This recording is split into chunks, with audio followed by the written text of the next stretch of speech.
Morning mga guys, ito naman tayo sa isla at ako'y nagbungkal ng lupa.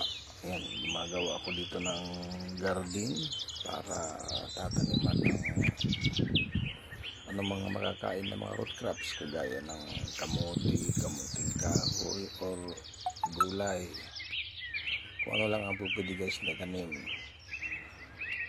So, matakot-takot na pawis ang aking naranasan dyan dahil sa pagbubungkal. Alam niyo naman na ang pagbubungkal hindi lang basta-basta madali. Mahirap po yan, ano? So, yan po yung area natin. Talagang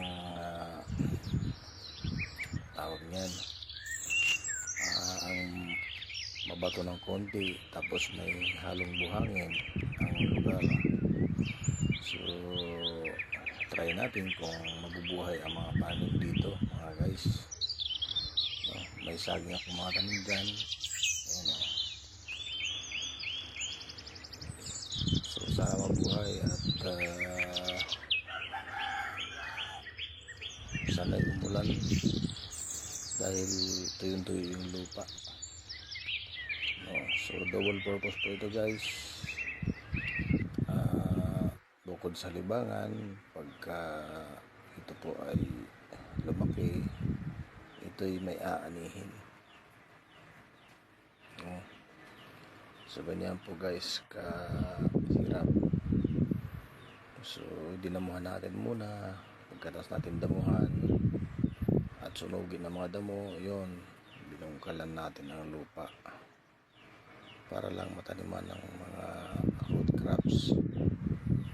Ayan, ang kamote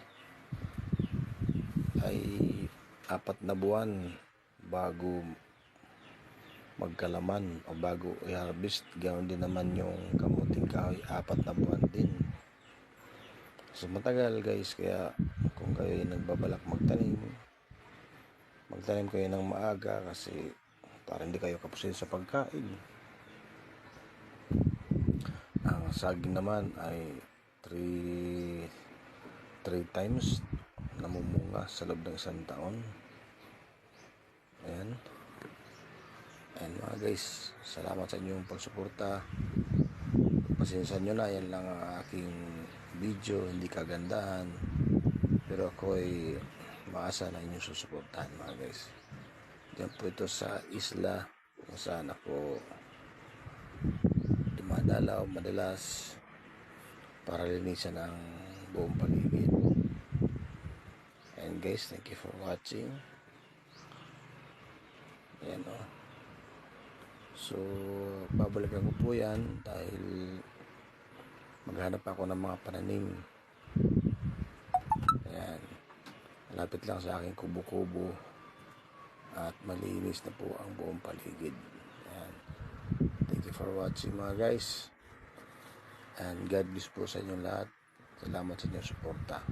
Yan po yung aking bahay kubo na parang kubo-kubo ng aswang. Yan, God bless po mga guys. Salamat sa pag-follow.